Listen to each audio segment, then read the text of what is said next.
lisez l'histoire de Sha'bi, vous allez tomber par terre. Deuxième partie, on est sur l'ordinateur et on va lire un peu sur Sha'bi. Alors le rythme va être plus lent car on n'est plus en train de se battre contre les Shayatines comme Islam ibn Ahmad, mais on va mentionner les pieux. Donc on est plus calme et on est très content.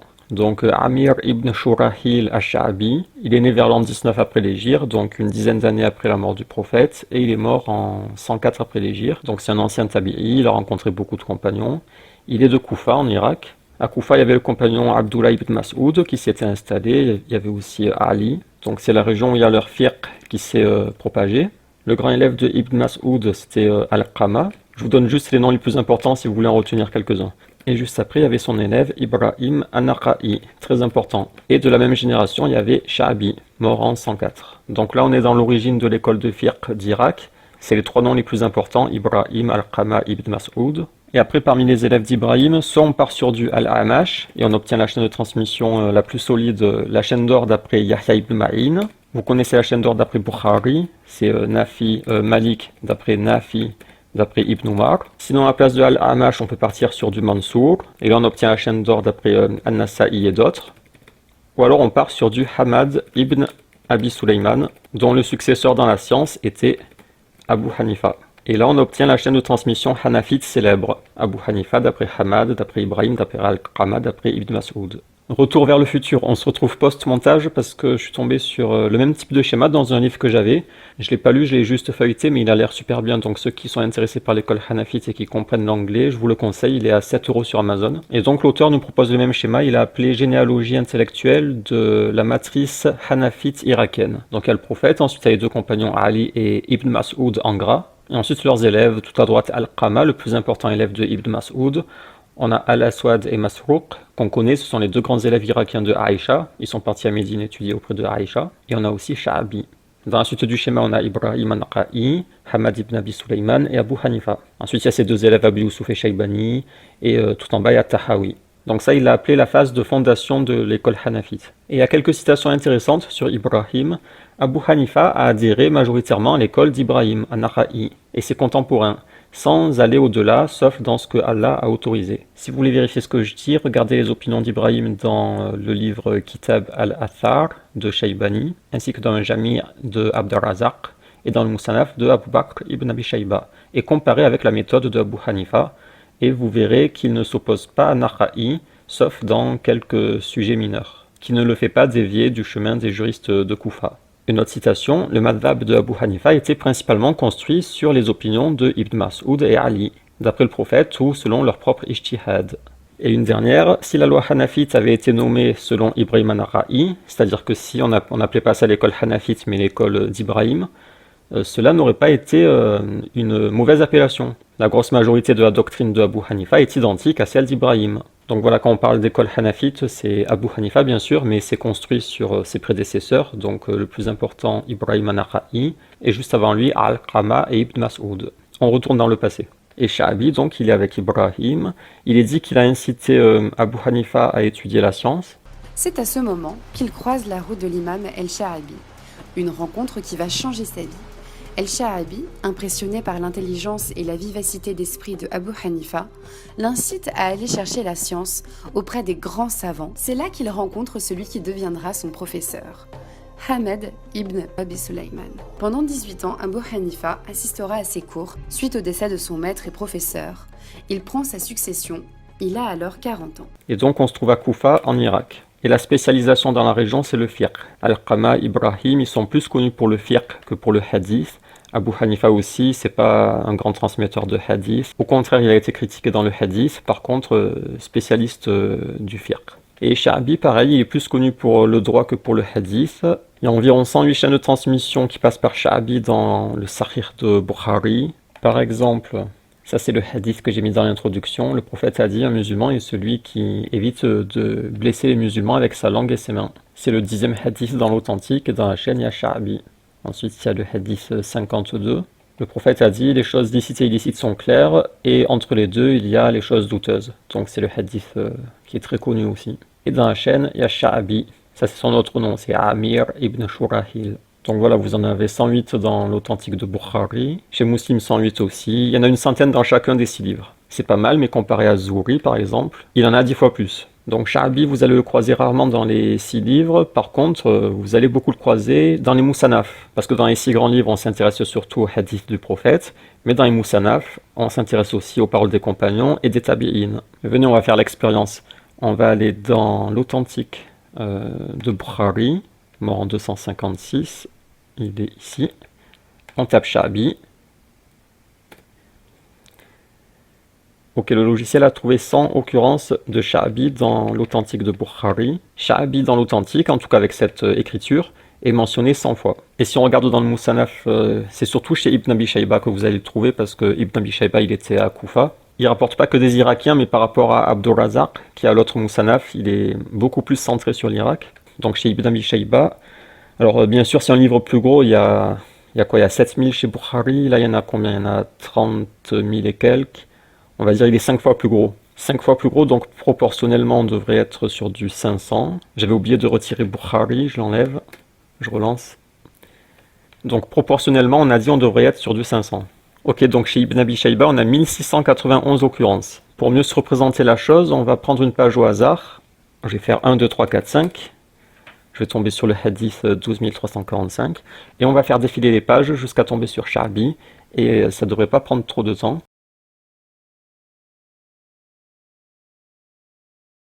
Donc Sha'bi Tabi'i, contemporain de Ibrahim, spécialisé dans le fiqh. On le croise un peu dans les livres de hadith, mais surtout dans les Musanaf, en particulier celui de Ibn Abi Shayba. Il a une page Wikipédia, Abu Amr Amir ibn Shurahi al-Sha'bi, juriste, historien arabe, tabi'i apprécié, malgré son opposition à l'utilisation du ra'i.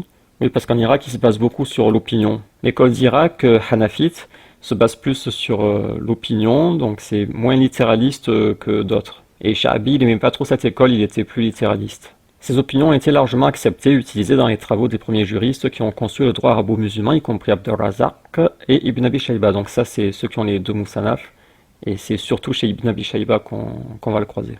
Activité politique, il entretenait d'excellentes relations avec le Wali Umayyad d'Al-Koufa al-Hajjaj. Cependant, il fut incité par les cercles religieux auxquels il appartenait à rejoindre le mouvement insurrectionnel organisé en 700 par Abdurrahman ibn al-Ash'ath.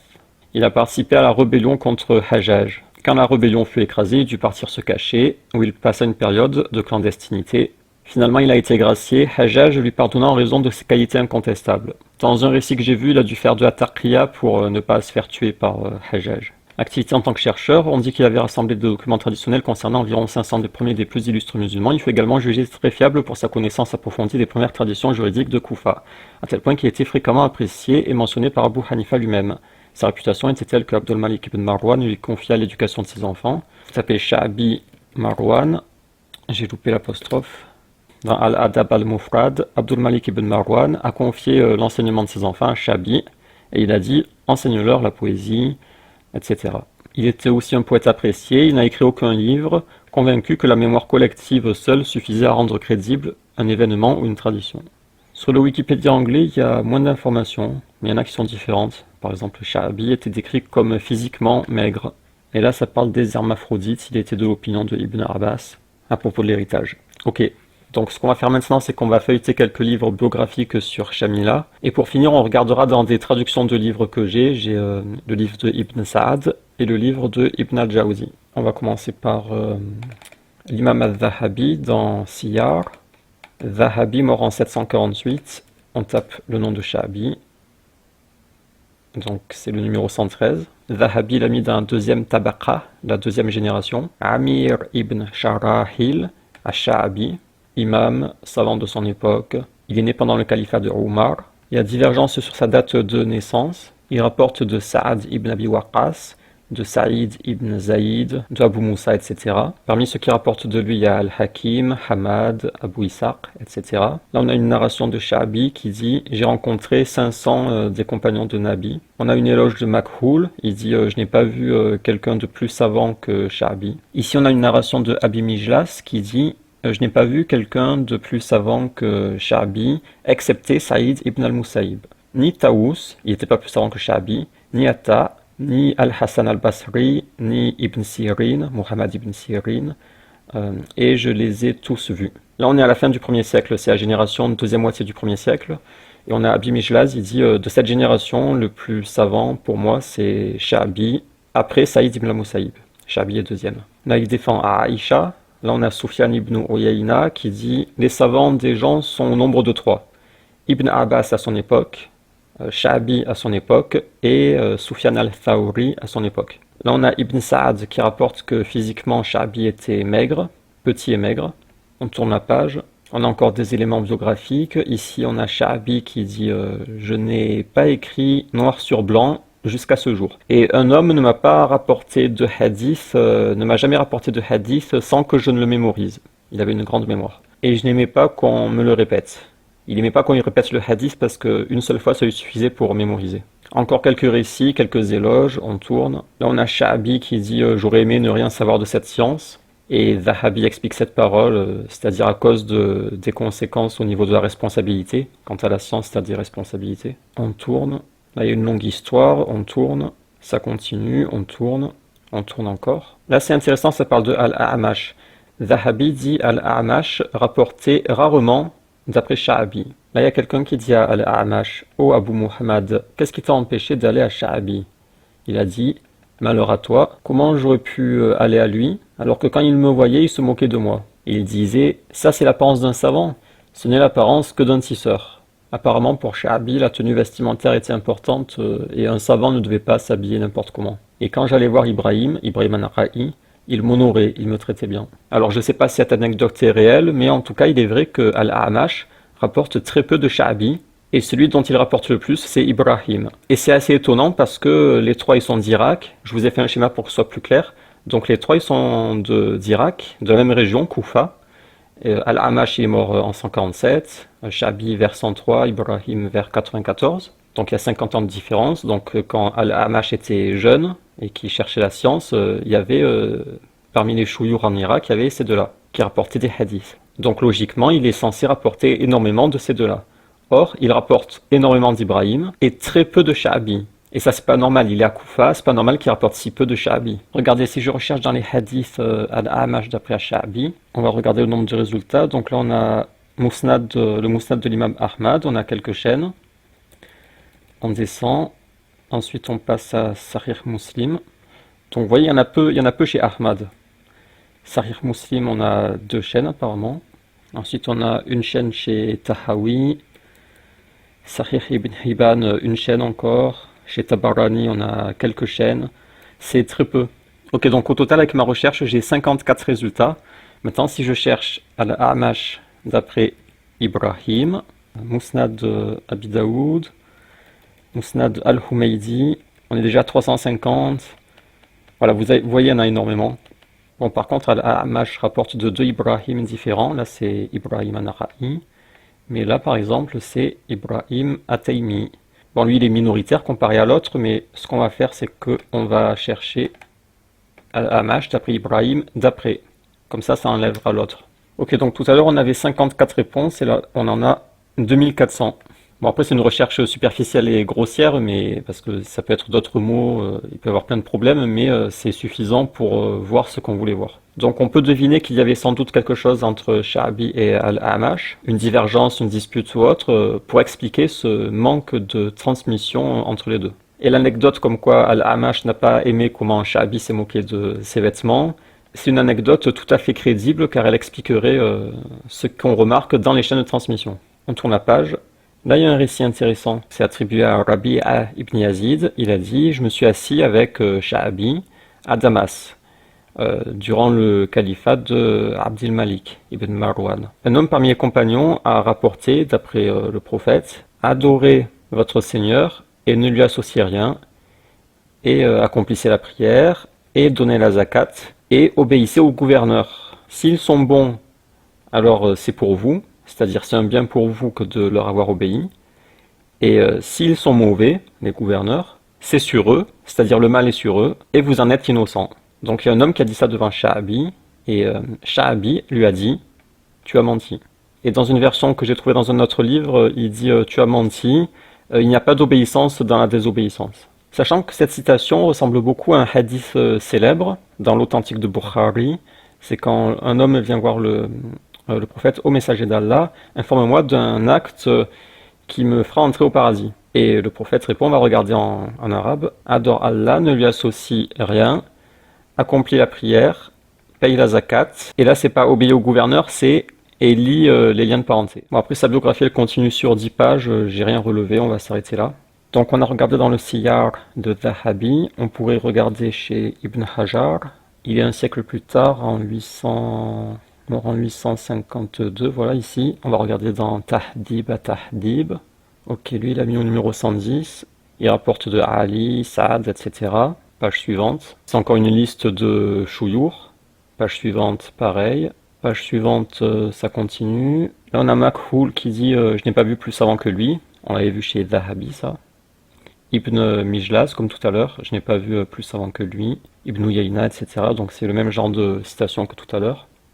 On tourne la page. Il y en a combien 1, 2 ouais, vous voyez, c'est très court, il n'y a que 5 pages. Parce que le livre Tahdib, c'est un résumé. Et j'aimerais aussi jeter un œil à Hilya al-Waliya de Abu Nuaym. Dedans, il y a pas mal de récits, normalement. Je regarde le nombre de pages, on est page 310, et le prochain, c'est page 338. Il y a 28 pages, donc je vais survoler, je vais regarder s'il y a des choses intéressantes. Là, on a Asim ibn Sulaiman. Je n'ai pas vu quelqu'un plus savant dans les hadiths des gens de Koufa et de Basra et du Hijaz que Sha'bi.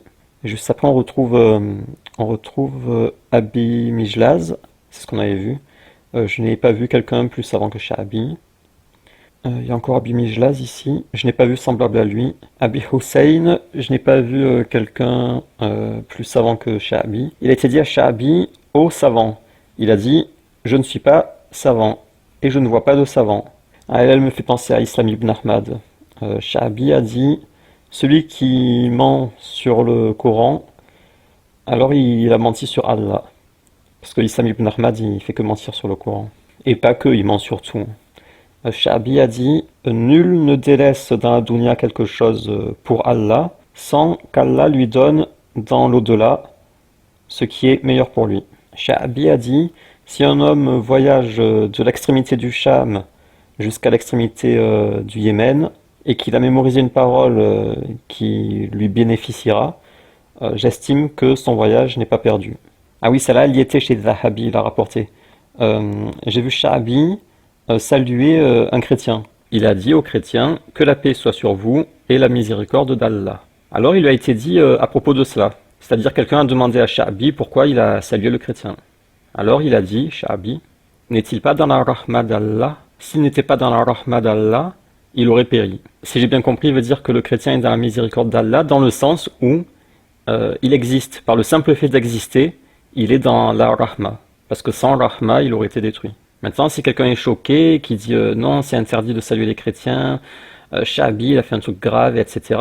Si quelqu'un veut attaquer Sha'bi ou quelqu'un d'autre dans les textes, la première chose à faire, elle se trouve ici.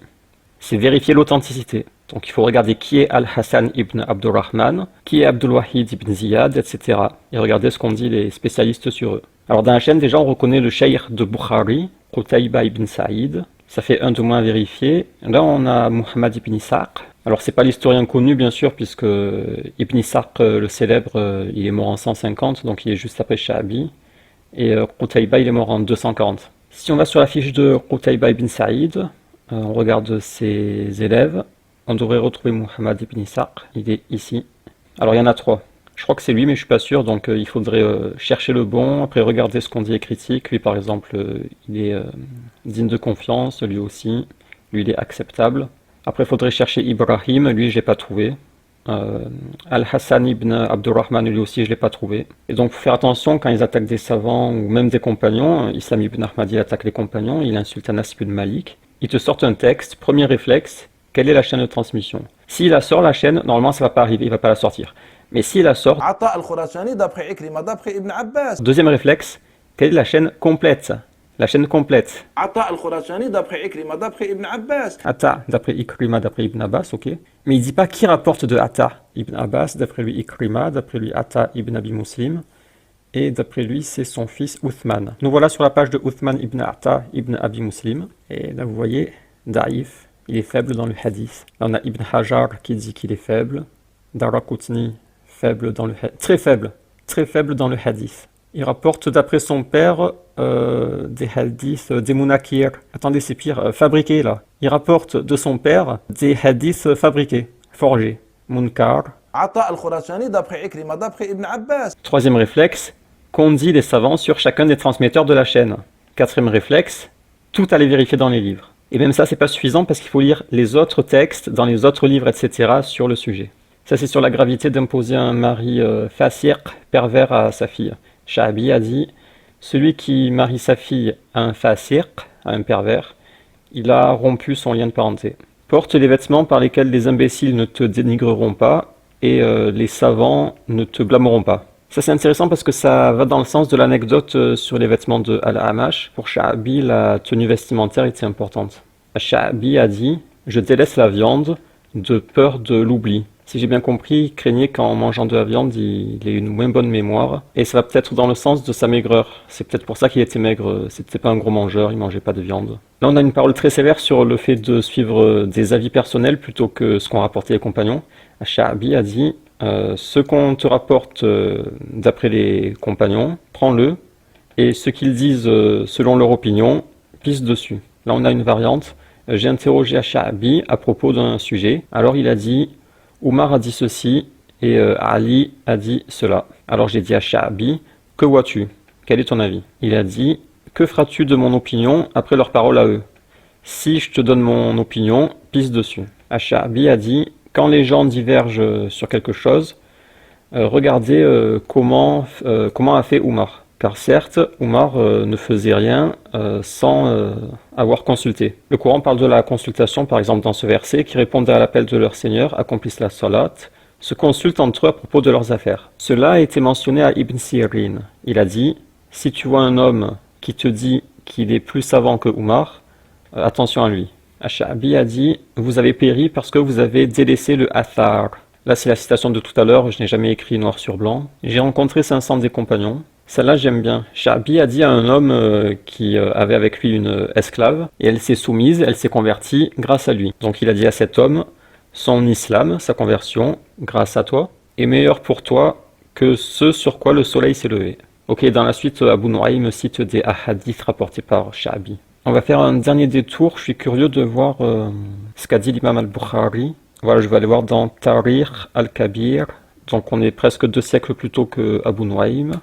Ok, il est ici, Amir ibn Shurahil, Abu Amr al-Sha'abi. Ok, il commence par donner sa date de mort. Ah, il n'y a que ça. Regardez, après ça passe au suivant. J'ai rencontré 500 des compagnons du prophète. Là, il y a la parole que j'aime bien de Ibn Uyayna sur les plus grands savants. Il y en avait 3 parmi les gens après les compagnons. Ibn Abbas dans son époque, à son époque. Sha'abi à son époque. Et Al-Thawri à son époque. Cette parole, j'avais vue par hasard dans Tarikh Baghdad et elle avait été falsifiée. Attendez, on va regarder. Ok, Tarikh Baghdad. Je vais taper et Sha'abi à son époque. Ok, c'est bon, ça même orthographe. Ça, là, il cite Bukhari, ok. Mais c'était pas ici, c'était ailleurs. Alors, où commence la chaîne? Voilà, c'est une longue chaîne, vous allez voir. Donc, nous a rapporté Abu Abdullah, d'après Abdullah ibn Muhammad, d'après Muhram ibn Ahmad, d'après Ahmad ibn Muhammad, d'après Muhammad ibn al-Muthanna, qui a entendu Ibn Uyayna dire les savants sont Ibn Abbas à son époque, Sha'abi à son époque, Abu Hanifa à son époque et Al-Thawri à son époque. Donc là, l'étrangeté, c'est qu'il y a l'ajout de Abu Hanifa, sachant que si on recherche cette citation, par exemple, attendez, je vais essayer dans les livres de hadith. Alors là, j'ai une réponse. Musnad ibn Ja'd. Ok, je viens de faire une petite recherche Google parce que je ne connais pas ce Musnad. Il s'agit de Ali ibn al-Ja'd, mort en 230, Shaykh de Baghdad. Et c'est Al-Barawi, pas l'exégète, un autre, qui a compilé ces hadiths. Et il a appelé le livre Musnad ibn al-Ja'd. Donc ça a été compilé par un de ses élèves. Les critiques ont l'air mitigées, il y en a qui disent qu'il est fiable, d'autres qui le critiquent un peu, il a été accusé de chiisme. Ahmad ibn Hanbal n'a rien écrit de lui. Et son fils Abdullah a été interrogé, il lui a été dit pourquoi n'écris-tu pas de Ali ibn al-Ja'd? Et Abdullah a dit mon père m'a interdit, car il lui a été rapporté de lui qu'il disait du mal des compagnons. Cela dit, l'imam al-Bukhari rapporte de lui, il y a 13 chaînes dans son authentique, 3 chez Abi Daoud, une chez Ibn Majah, et dans les autres, apparemment, il n'apparaît pas. Par exemple, dans l'authentique, il rapporte celui qui ment sur moi prépare sa place en enfer. Imam al-Bukhari le rapporte par différentes voies, différents compagnons, mais sa source pour Ali, sa source c'est Ali ibn al-Ja'ad, d'après Shu'ba. Ouais, c'était un élève de Shu'ba. Bref, on revient sur la parole de Sufyan ibn Uyayna. Donc, dans le Musnad de Ibn al-Ja'ad, nous a narré Ibn Zanjaway, nous a narré Abdurrazaq, donc le compilateur de hadith là, du Musannaf, qu'il a entendu Ibn Uyayna, son cheikh, plus d'une fois dire les gens sont 3 après les compagnons du messager d'Allah, Ibn Abbas à son époque, Ash-Sha'bi à son époque et Al-Thawri à son époque. Et donc c'est intéressant parce que la chaîne elle est courte. Ibn Uyayna, Abdurrazaq, donc ultra connu, lui pas très connu, et Ibn Ja'ad. Si on retourne chez Abu Nuaym, la chaîne c'était, donc il y avait Abdurrazaq qui a entendu Sufyan, et d'après lui, c'est le même ici. Et là il y a Al-Barawi, c'est la même chaîne en fait. Et là je reviens dans Tarikh al-Kabir de l'imam al-Bukhari, et donc lui, sa chaîne à lui, c'est Abdurrazaq, d'après lui, Ahmad ibn Thabit. Il a une autre chaîne, ça veut dire qu'il y a plusieurs personnes qui rapportent de Abdurrazaq, d'après Soufiane, donc la chaîne est très courte. Et si on retourne dans la version falsifiée avec l'ajout de Abu Hanifa, dans Tarikh Baghdad, la chaîne est différente, il n'y a pas Abdurrazaq, et elle est longue, et le menteur a été identifié. Je crois que c'est celui-ci. Ahmad ibn Muhammad, c'est-à-dire Al-Himani. Là, c'est Al-Khatib al-Baghdadi qui parle, l'auteur du livre. La mention de Abu Hanifa dans cette histoire est un ajout de Al-Himani. Et là, il rapporte la version correcte avec les 3 sans Abu Hanifa. Et il répond à ceux qui prétendraient que la version de Al-Himani est authentique et qui diraient que c'est l'autre version qui est incomplète, dans laquelle il manquerait Abu Hanifa. Al-Baghdadi répond, il a plusieurs arguments. Il dit par exemple que Abdurrazaq le rapporte de Sufyan sans Abu Hanifa, qu'il n'est pas cohérent que Sufyan fasse tant d'éloges de Abu Hanifa alors que dans d'autres textes il le critique, et que le menteur, le falsificateur, il est connu pour inventer des paroles faisant les éloges de Abu Hanifa. Voilà, j'ai fini de voir ce que je voulais sur Shamila. Je vais faire un dernier détour sur hadith.islam-db.com. Parce que plutôt que de fouiller dans plein de livres, le site va nous faire un récapitulatif. Abu Zur'a a dit qu'il est digne de confiance. Al-Hakim qui dit qu'il n'a pas entendu Abdullah ibn Mas'ud. Ouais, il y en a plusieurs qui parlent du fait qu'il n'a pas entendu certains compagnons, donc certains de ces hadiths sont mursal. Ibn Hajar dit qu'il est digne de confiance, c'est un juriste célèbre. Al-Hassan al-Basri, il était par Allah un grand savant. Là, il y a Makhul qu'on a vu tout à l'heure, j'ai pas vu plus savant que lui. Et Yahya ibn Ma'in, digne de confiance. Et on termine avec 2 traductions que j'ai. Donc le premier livre c'est Kitab at-Tabaqat al-Kabir de Ibn Sa'ad, le volume sur les savants de Koufa qui a été traduit par Aïcha Boulay. Page 267, on a la biographie de Amir ibn Sharahil al-Sha'bi par Ibn Sa'ad, donc mort en 230, c'est une vieille biographie. Donc là au départ il y a une note historique, ça ne nous intéresse pas. Page suivante, sa kunya était Abu Amr, il était maigre, il avait un frère jumeau. Sha'bi a vu Ali, il rapporte d'après Abu Huraira, Ibn Umar, Ibn Abbas, etc. Donc là il y a une liste de shuyukh. Hajjaj, on ne parle pas du gouverneur, on parle du transmetteur de hadith. Hajjaj d'après Shu'ba a dit: j'ai demandé à Abu Ishaq, qui est plus âgé, toi ou Sha'bi? Il a répondu: Sha'bi a 2 ans de plus que moi. D'après Layth, Sha'bi a dit: je suis resté à Médine avec Abdullah ibn Umar pendant 8 ou 10 mois. D'après Ibn Sa'ad, il est parti à Médine pour se cacher de Murtar. Il a été un chiite, mais quand il a vu les choses qu'ils faisaient, les chiites, et qu'il a entendu leurs mots et leurs excès, il a alors abandonné leur opinion et les a critiqués. Abu Muawiyya, donc l'élève de Al-Amash qu'on a vu dans la partie précédente, a rapporté d'après Malik ibn Mirwal que Sha'bi a dit: si les chiites avaient été des oiseaux, ils auraient été des vautours. Et s'ils avaient été des animaux, ils auraient été des ânes. Nos compagnons ont dit que Sha'bi faisait partie de ceux qui sont rebellés contre Al-Hajjaj. Il était présent à la bataille. Il faisait partie de ceux qui se sont échappés. Et il s'est caché pour un certain temps. Il a écrit à Yazid ibn Abi Muslim de parler de lui à Al-Hajjaj. Mais en fait, il s'est fait pardonner après. il s'est excusé. Donc page suivante, donc là c'est quand il s'excuse. Je vous avais dit dans une version, j'ai vu qu'il a fait la taqiyya. Donc finalement il a été gracié. Sha'bi est rentré chez lui en sécurité. Ça c'est la citation qu'on a vue plusieurs fois, je n'ai pas écrit noir sur blanc. Avec là une erreur de traduction de Aïcha, c'est pas Ali. Ça c'est les critiques sur l'opinion quand il dit pisse dessus. Donne ton opinion. Il a dit qu'est-ce que tu feras avec mon opinion? Et là Aïcha a oublié le mot pisser. Attendez, je vais vérifier en arabe. Ok, je suis dans le livre de Ibn Sa'ad, dans la biographie de Sha'bi. Donc là la chaîne c'est Abdullah ibn Amr al-Munqari. Je vais chercher, ça devrait être un peu plus loin. Abu Muawiyah, ça doit être encore plus loin. Abdullah ibn Amr, ah ben c'est ici. Dis ton opinion. Il a dit, que feras-tu de mon opinion? Pisse sur mon opinion. Et Aïcha, elle a traduit plutôt sur mon opinion. Elle pensait que ça c'était belle, plutôt. Mais en fait c'est boule, faire pipi. Regardez, là on a les voyelles, boule. Ibn Aoun a dit, Sha'bi avait l'habitude de rapporter le hadith dans le sens. Ouais, comme beaucoup, ils ne rapportent pas au mot près, mais dans le sens. Salir ibn Muslim a dit, j'étais avec Sha'bi, dont la main était dans la mienne ou la mienne dans la sienne. Nous sommes allés à la mosquée, nous avons trouvé Hamad dans la mosquée avec ses compagnons autour de lui. Il y avait des voix et du brouhaha. Il y avait un vacarme dans la mosquée. Sha'bi a dit, par Allah, je déteste cela de cette mosquée au point où ils me l'ont rendu plus détestable que les déchets de ma maison. Il est reparti et nous sommes aussi repartis. Ah, il y a une autre version ici.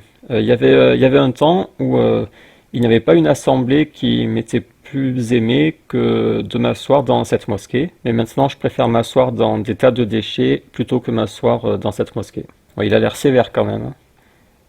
S'il donne leur opinion, pisse dessus. S'il rapporte d'après les compagnons de Muhammad, prends-le. Abu Hanifa a dit « J'ai vu Sha'bi porter de la soie et s'asseoir avec des poètes. » Là, cette parole avec l'urine, j'ai pas compris, mais il a l'air énervé encore.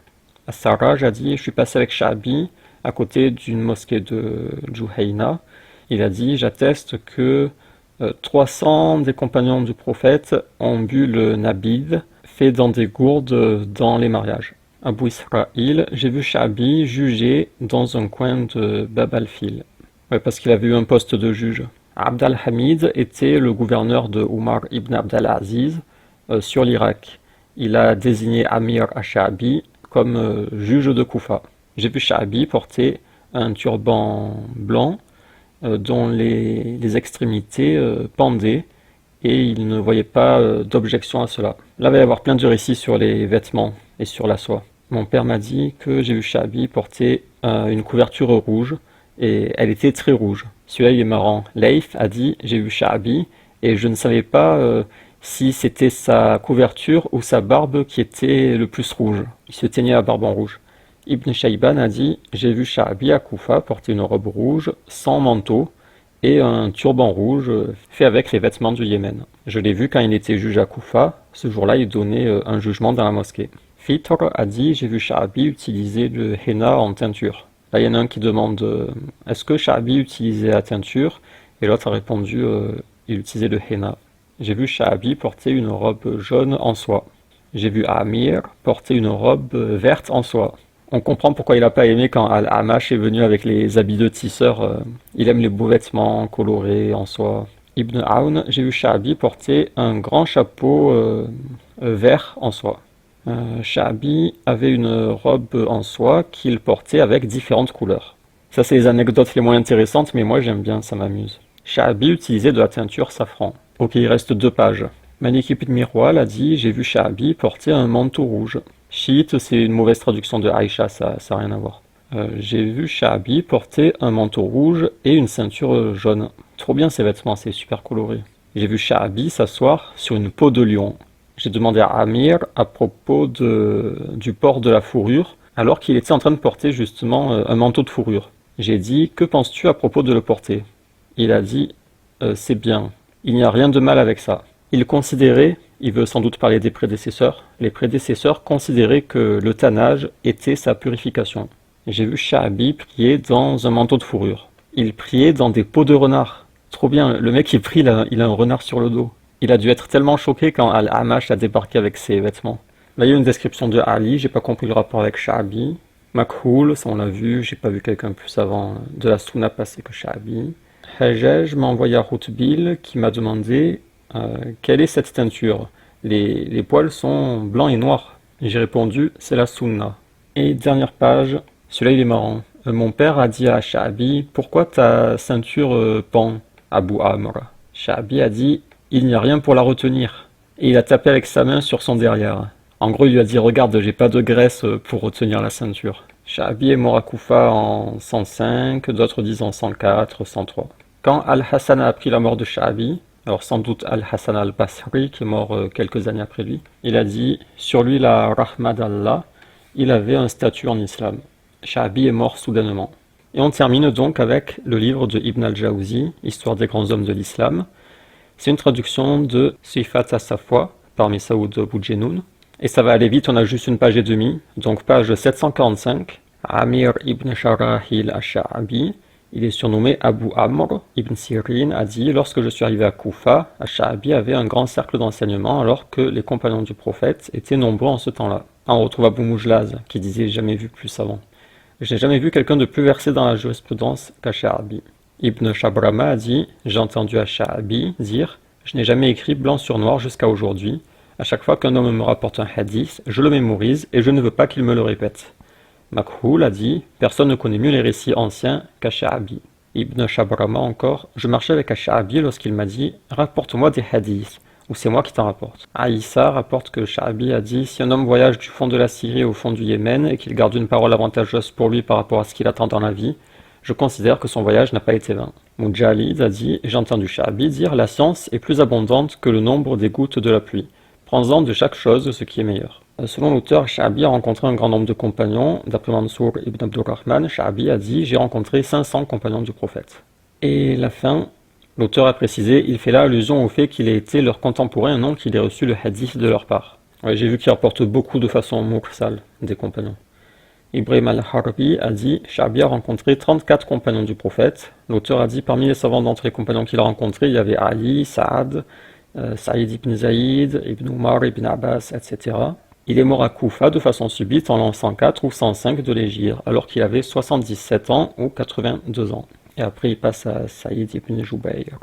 Je vous ai fait un petit document récapitulatif. Donc nous sommes allés sur muslimscholars.info, on est allé sur hadith.islam-db.com, on a regardé la fiche Wikipédia de Sha'bi, on a jeté un œil au Musannaf de Ibn Abi Shayba, Tarikh Baghdad, ça c'est un hors-sujet, et surtout on a consulté tous ces livres, Siyar de Dhahabi, Tahdib at-Tahdib de Ibn Hajar, Hilya al-Waliya de Abu Nu'aym, le Tarikh de l'imam al-Bukhari, Tabaqat al-Kabir de Ibn Sa'ad, et le livre de Ibn al-Jawzi. Islam ibn Ahmad nous disait qu'on allait tomber par terre. Amir al-Sha'bi qui est l'un des grands salaf salih, les pieux, ceux qui ont écrit sur les miracles, ils ont parlé de lui, sa piété, ses enseignements. Voilà, lisez l'histoire de Sha'bi, vous allez tomber par terre. Mais au final, on n'est pas du tout tombé par terre. Je ne sais pas quelle biographie il a lu, mais c'est de sa faute à lui s'il se dirige vers une biographie excessivement élogieuse. En fait, il est toujours dans l'excès. Soit il va chercher dans des livres excessivement élogieux pour dire « Oh, regardez comme ils en ont fait un pieux », soit il va dans des livres excessivement critiques pour dire « Regardez comme il n'est pas fiable ». Nous, on est allé dans les livres classiques, traditionnels, et on n'a rien vu d'excessivement élogieux ou excessivement critique. Donc quand il disait « On va tomber par terre », c'était encore un mensonge. Lisez l'histoire de Sha'bi, vous allez tomber par terre. On ne tombe pas du tout par terre. Au contraire, Sha'bi n'a pas l'air d'être connu pour son ascétisme. On a une image au final plutôt contrastée. On a eu des éloges de Abu Mijlaz, Makhul, Soufiane ibn Uyayna, que je vais souligner, ça c'est une éloge de poids. Il a vu 500 compagnons, mais ne rapporte pas de tous. Une autre fois, il est dit qu'il en a seulement rencontré 34. Il rapporte les hadiths dans le sens. Alors attention, toutes les infos qu'on a lues, bien sûr, c'est à prendre avec des pincettes. Je vais vous mettre l'image de la pincette pour pas que vous oubliez, mais chaque narration, si vous voulez la vérifier, il faut faire une enquête, regarder les différentes chaînes, les transmetteurs, etc. Donc il était petit, maigre, ne mangeait pas de viande, il avait une bonne mémoire, il se teignait la barbe en rouge, il a l'air plutôt sévère, il a aussi de l'humour sur sa maigreur. Ou une autre blague que je vous ai pas lue, c'était dans le Siyar, il marchait avec une femme et il y a un idiot qui va les voir et il dit « C'est qui Sha'bi ?» Et Sha'bi répond « C'est celle-là ». Par contre, cette anecdote est aussi attribuée à Al-Amash, il me semble, bref. Il avait des vêtements colorés en soie, rouge, jaune, vert, il portait de la fourrure. Une fois, quelqu'un l'a vu assis sur une peau de lion. Quelqu'un l'a vu prier avec une fourrure de renard. Elle est ouf, cette anecdote. Le mec, il prie avec un renard. Donc, il avait l'air très soigné au niveau des vêtements. Alors, on a vu la narration où il dit « porte les vêtements pour lesquels l'idiot ne te critiquera pas et les savants ne te blâmeront pas ». Et justement, il a critiqué Al-Amash quand il a débarqué avec ses vêtements de tisseur, là. Il a dit « ça, c'est l'apparence d'un savant ». Ça, c'est des critiques sur Sha'bi, hein. Là, soit c'est interdit de la porter pour l'homme, sauf chez les Hanafites si c'est une partie minoritaire du vêtement, si c'est pas majoritaire. Quand il a critiqué Al-Amash aussi, c'est pas une éloge, c'est plutôt une critique. Donc quand il disait « lisez la biographie de Sha'bi, vous allez tomber par terre », c'est plus critique qu'élogieux. Chiite repenti, il a critiqué les chiites en les traitant de vautours et d'ânes. Opposition à l'école de l'opinion, si quelqu'un t'apporte son opinion, pisse dessus, vous avez péri car vous avez délaissé le Athar. Niveau politique, il était juge à Koufa, sous Umar ibn Abdelaziz. Abd al-Malik lui a confié l'éducation de ses enfants. Il s'est révolté contre Hajjaj, puis il a été gracié, donc une version dit qu'il a fait la taqiyya. Il est aussi dit que Hajjaj l'a pardonné à cause de sa science. Au niveau des critiques des gouverneurs, on a vu la narration à propos du hadith sur l'obéissance, il a dit tu as menti. Je vous ai pas montré mais je l'ai vu critiquer Hajjaj, je l'ai aussi vu faire le takfir. Sha'bi a dit, c'est dans Ikmal Tahdib al-Kamal, Hajjaj croit au Tarout et il mécroit en Allah. Je rappelle, toujours à prendre avec des pincettes. Donc c'est bilan politique contrasté, on ne sait pas, il avait l'air très proche des Omeyyades, mais en même temps il y a des récits où il se révolte, il critique. Il jouait aux échecs, ça je ne voulais pas montrer, c'est dans d'autres livres qu'on n'a pas vus. Sha'bi jouait aux échecs, vous pouvez le trouver dans le Sunan de Bayhaqi. Il jouait aux échecs avec ses compagnons. J'ai aussi vu que Saïd ibn Jubayr jouait aussi aux échecs. Alors pour les échecs c'est interdit selon la majorité, et chez les Shafi'ites c'est détestable. Et il y a des exceptions qui l'ont permis, donc il y a Saïd qui jouait, Hisham, le petit-neveu de Aïcha qui jouait, et Sha'bi. Il est aussi dit que Hassan al-Basri n'y voyait pas de mal. Mais bien sûr c'est interdit pour la majorité. Donc au final avec ce qu'on a lu, je n'ai pas été impressionné, ce n'est pas un ascète, on n'a pas vu plein de paroles de sagesse. Au contraire, sa description physique est plutôt négative, petit maigre. Sa façon de parler un peu crue, pisse dessus, j'aurais préféré m'asseoir avec des ordures qu'avec vous. Niveau politique, j'ai mis contrasté, je vais mettre ambigu plutôt, c'est un peu ambigu. La façon dont il s'est excusé auprès de Hajjaj, c'est très négatif aussi. Je sais pas vous, mais moi je suis pas tombé par terre. Il fait pas partie de mes personnalités préférées. Par contre, je l'aime pour son apport scientifique. Son apport au niveau des hadiths, qui est modéré par rapport à d'autres, et dans le fiqh, qui est un apport important, environ 6% du Moussanaf. Et moi, c'est ça qui m'intéresse, parce que je suis quelqu'un de pragmatique, je suis pas une concierge, je me fiche des histoires de fesses, qui joue aux échecs, qui portait la soie, qui était proche des Omeyyades, je m'en fous complètement. Je regarde pas sa personnalité, sa façon de parler, de se comporter et tout, ça je m'en fous. Je regarde ce qu'il a apporté concrètement. Et ça, c'est du concret. Les hadiths qu'il a apportés, le fiqh, ça c'est du concret. Je vais l'écrire parce que c'est important. J'aime Ash-Sha'bi, non pas pour sa personne, mais sa science, son apport scientifique. Hadith, fiqh. J'ai pas aimé quand il a critiqué Al-Amash pour ses vêtements, si c'est authentique, mais je m'en fous. Je suis pas là pour être une groupie de un tel ou un tel. Ce qui m'intéresse, c'est le concret, l'apport scientifique. Après les disputes, les histoires de politique et de fesses, ça m'intéresse pas, c'est pour les concierges, c'est-à-dire Islam ibn Ahmad. Lui, ça lui plaît ça. Et j'ai une surprise pour vous, un ajout de dernière minute, c'était pas prévu. J'ai acheté ce livre, Les savants religieux des Omeyyades, par Stephen Jude, c'est un orientaliste donc. Et dans ce livre, il a fait un chapitre sur Sha'bi. Donc je l'ai lu, c'était très intéressant, objectif et sérieux, et je vous ai résumé ici. On est très loin de Islam ibn Ahmad et ses vidéos de concierge. Ça, c'est du travail sérieux. Il a fait 10 pages très objectives sur Sha'bi. Pour 10 pages, il y a 1 page et demie de référence, tout est sourcé. Et donc, je vais vous lire mon résumé. Alors, les 3 quarts, c'est des choses qu'on a déjà vues. Donc, il dit qu'il est né entre 19 et 40, il y a différentes dates. D'après Jean Ball, un orientaliste, peut-être a-t-on voulu le rendre plus ancien pour confirmer qu'il a pu rencontrer Ali. Imam al-Tabari a dit qu'il a rejoint Mukhtar pour la rébellion contre les Omeyyades, mais il n'a pas donné suite, finalement il n'a pas participé à la rébellion. D'après Ibn Sa'd et Zahabi, il a fui à Médine Mukhtar, et c'est là donc qu'il est resté 8 mois avec Abdullah ibn Umar. Donc Steven dit que c'est pas clair, il a dit qu'il voulait le rejoindre, après il a fui. 15 ans plus tard, il y a la rébellion de Ibn al-Ash'ath, et là Sha'bi l'a rejoint vraiment. Puis après l'échec de la rébellion, il s'enfuit, de peur de Al-Hajjaj, et il devient secrétaire du gouverneur du Khurasan. Tabari dit qu'il est convoqué à Koufa par Hajjaj, que Sha'bi a reconnu son erreur, il a fait les éloges de Hajjaj, il a été pardonné. Chez Ibn Asakir et Abu Nu'aym, c'est à peu près pareil, et Ibn Sa'ad dit que c'est lui-même Sha'bi qui va demander pardon et il est pardonné. Steven dit que l'authenticité de ces récits est discutable à cause des chaînes de transmission qui comportent des faibles. Donc il a été pardonné, il était proche de Hajjaj. Hajjaj l'a conseillé à Abd al-Malik, le calife, comme tuteur pour son fils. Plus tard, Abd al-Malik l'a envoyé à son frère Abd al-Aziz ibn Marwan, gouverneur d'Égypte. Abd al-Aziz l'aimait bien aussi, voulait le garder, mais Abd al-Malik a refusé, il voulait le récupérer. Abd al-Aziz l'a gardé 40 jours avant de le renvoyer. Omar ibn Abd al-Aziz, le cinquième calife bien guidé, lui a donné un poste de juge à Koufa, ça on l'avait vu. Ça c'est une anecdote qu'il y avait chez Ibn Saad, mais j'ai oublié de vous la lire. C'est quand il juge un fils du gouverneur, le fils du gouverneur d'Irak. C'est un homme qui apporte quelqu'un qui lui devait de l'argent à Sha'bi. Et Sha'bi a dit, alors là encore une fois Aïcha a mal traduit, Sha'bi a dit, si tu ne lui donnes pas l'argent, ou qu'il revient avec toi une autre fois, je t'emprisonnerai même si tu es le fils de Abd al-Hamid. C'était le fils du gouverneur. En fait, il est un peu comme Zuhri, proche du régime, mais il n'hésite pas à critiquer. C'est un muhaddith important. Il avait un rôle important dans l'usage de la chaîne de transmission. C'est le premier à avoir enquêté sur l'isnad pour vérifier ce qu'on lui rapportait. Juriste, opposé au ra'i et au qiyas. Il refusait de donner son opinion sans hadith. Il n'aimait pas Hamad ibn Abi Sulaiman. Alors ça, j'avais pas compris, mais dans le récit où quand il y a le vacarme dans la mosquée, et il y a Hamad qui est cité, j'avais pas compris que c'était Ibn Abi Sulaiman, le cheikh de Abu Hanifa. Et donc c'est par rapport à ce groupe-là qui faisait du vacarme que Sha'bi aurait dit vous me faites détester la mosquée au point où je préfère m'asseoir avec les ordures dans ma maison. Il aimait Ahl al-Bayt sans excès. Il a dit des Rafidi que c'est des vautours et des ânes. Il est difficile à classer. En effet, on a du mal à le classer. Il était modéré, il n'avait pas d'avis extrême comme il se trouvait à Koufa. Parce qu'à Koufa, il y avait les chiites, les kharijites, etc. Il y avait plein de groupes extrémistes. Il est connu comme pieux, mais il avait un mode de vie luxueux, robe de soie, barbe teinte, s'assoit sur peau de lion. Ah ça l'a marqué aussi Steven. Il était assis sur une peau de lion.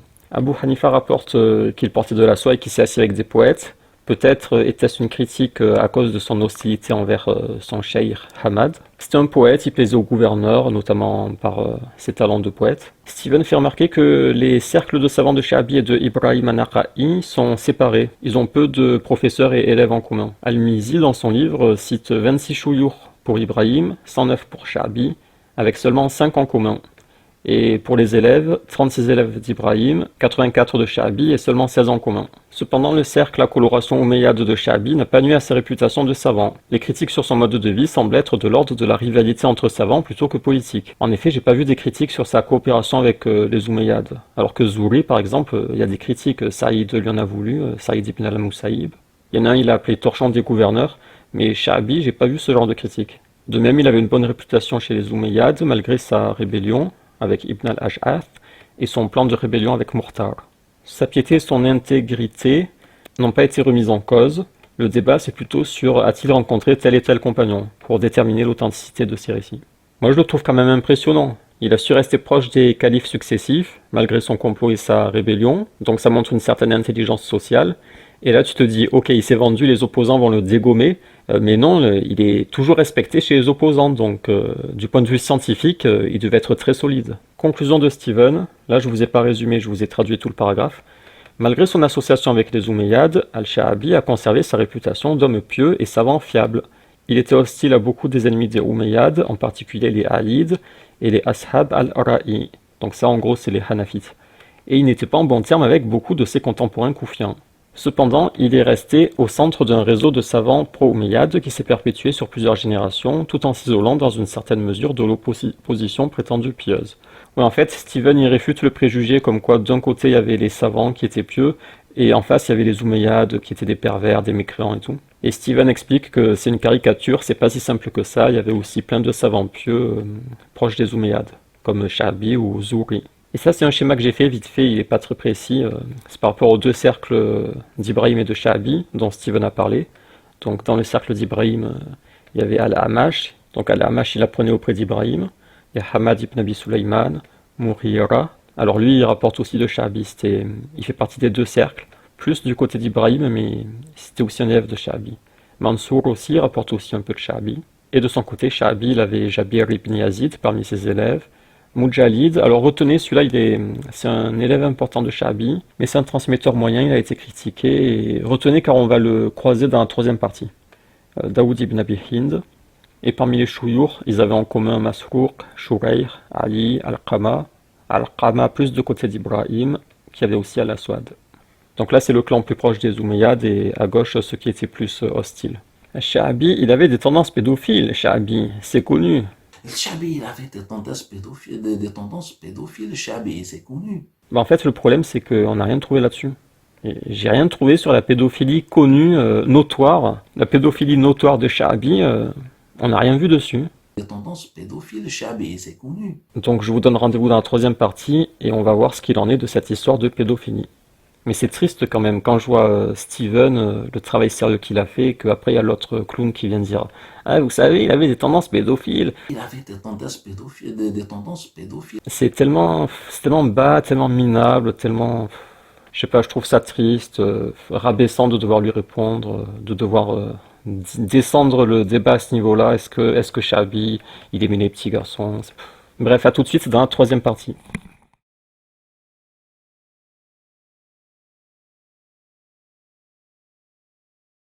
Ok, donc chez Ibn Abi Shayba, on a 1691 occurrences. Pour mieux se représenter la chose, on va prendre une page au hasard. Je vais faire 1, 2, 3, 4, 5. Je vais tomber sur le hadith 12345. Et on va faire défiler les pages jusqu'à tomber sur Sha'abi. Et ça ne devrait pas prendre trop de temps. Donc là, on a Waqi'. On n'a pas Sha'abi, on tourne la page. Ibrahim. Donc ça, c'est An-Nakhai. On tourne Soufiane. Donc lui, c'est Waqi', il est à Koufa. Ça doit être Soufiane al-Thawri, qui est aussi de Koufa. L'autre Soufiane ibn Uyayna, il est de la Mecque. Et il est de la même génération que Waqi'. On tourne Hajjaj, on tourne. On a encore Waqi' et Soufiane, on tourne. Eux, je les connais pas. On tourne. On a Hassan al-Basri, peut-être. On tourne. Peut-être que mon expérience va être un échec et que Sha'abi va être très loin. Non, je pense pas, attendez. Shouba, presque. Shouba. On tourne. Soufiane encore, Mansour, Ibrahim. Donc vous voyez, ça s'arrête à Ibrahim. C'est une parole d'un tabi'i ici. C'est pas un hadith du prophète. On tourne. Toujours pas Sha'abi. On tourne. Ibrahim. Atta. Pas de Sha'abi. Riyath. Taous. Atta. Mujahid. Atta. Waqi'. Toujours pas Sha'abi. Alors Waqi', on le retrouve souvent, c'est de lui que Ibn Abi Shayba rapporte le plus de récits. Il est toujours pas là. Ma'mar ibn Suleyman, Hajjaj, Abu Ishaq, toujours pas là. Ibrahim, Layth, l'Égyptien. Waqi' Abu Ja'far, Hisham, Zuhair, Layth, Taous, on tourne. Toujours pas là. Hajjaj, Shu'ba, non, il n'y a toujours pas Sha'abi. Ayoub, on tourne. Al-A'mash, on tourne. Ibn al-Mubarak, pas de Sha'abi, mais on a son collègue Saïd ibn Jubayr. On tourne. Ibrahim, vous voyez, il y a souvent Ibrahim. Ah, il est là, Sha'abi, ça y est, il est là, Sha'abi. Donc là, il n'y a pas de texte, ça dit que c'est pareil au texte précédent. Le texte précédent, il est ici. Est-ce que Google Trad va nous aider? Donc c'est au sujet d'un homme, ça d'accord, au sujet d'un homme qui vient à sa femme, d'accord, il va voir sa femme, alors qu'elle a ses règles, ok. Il a dit, un péché lui est venu. Ah d'accord, en fait c'est un homme qui a eu un rapport avec sa femme pendant ses règles, et Ibrahim dit à propos de ça, il dit qu'il a fait un péché, et il doit demander pardon à Allah.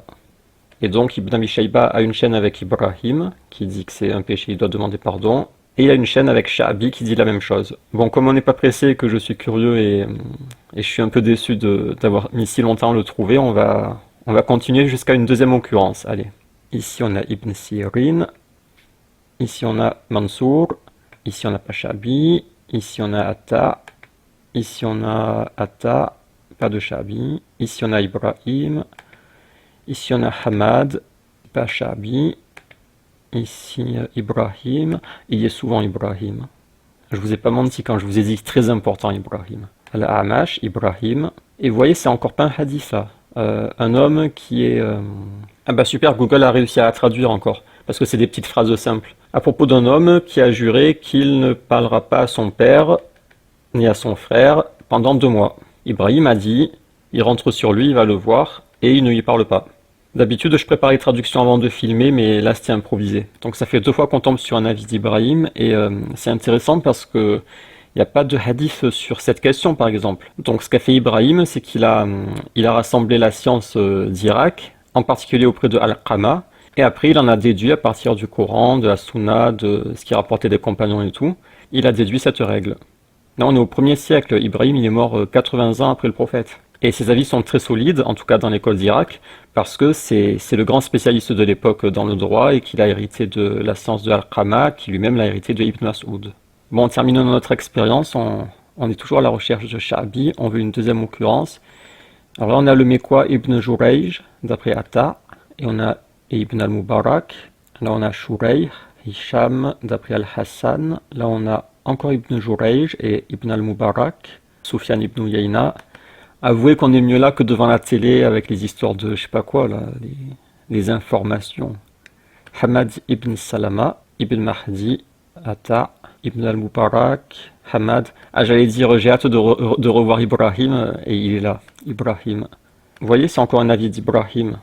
On cherche toujours Sha'bi, Waki, Soufiane, pas de Sha'bi, Waki, Soufiane. Après, je vous ai dit, c'est pas non plus un très grand transmetteur. C'est juste que si vous le cherchez, c'est dans ce livre que vous allez le trouver le plus facilement. Ikrima, Qatada, Hajjaj, Atta, Ibrahim, Jarir, Ibrahim, Ibn Uyayna, Ibn Mahdi Soufiane, Waki', Yahya ibn Abi Kathir. Alors lui, c'est la première fois qu'on le trouve, Yahya, je crois. Shu'ba, Abu Sama, Jarir, Ash'ath, je crois que lui aussi, c'est la première fois qu'on le croise. Layth, Taous, Yahya ibn Saïd. Ah là, on a Anas ibn Malik. On a Humayd, d'après Thabit, d'après Anas. On a l'imam Malik. Ash-Sha'bi, ça y est, enfin. Ibn Numayr a dit, Ismaïl ibn Abi Khalid nous a rapporté, d'après Sha'bi, qu'il a demandé, il lui a été demandé à propos d'un homme. Ah, mais c'est encore avec les serments, là, c'est le vœu. Il a fait le vœu de marcher jusqu'à la Kaaba. Alors il a marché la moitié, c'est ça? Il a marché à moitié du chemin. Warakib. Ça c'est quoi? La moitié à rouler. Bon là je comprends plus là. Ça j'arrive pas à comprendre ce que c'est. Attendez, est-ce qu'on le trouve dans des hadiths? Ici. Il a monté un âne. Ça veut dire monter? Sur Al-Mani. Ah, peut-être qu'il a fait la moitié à pied et la moitié sur une monture. Alors Sha'bi a dit que Ibn Abbas a dit... Et donc Sha'bi rapporte la parole de Ibn Abbas à propos de cet homme, mais je vais pas traduire parce que je suis pas sûr.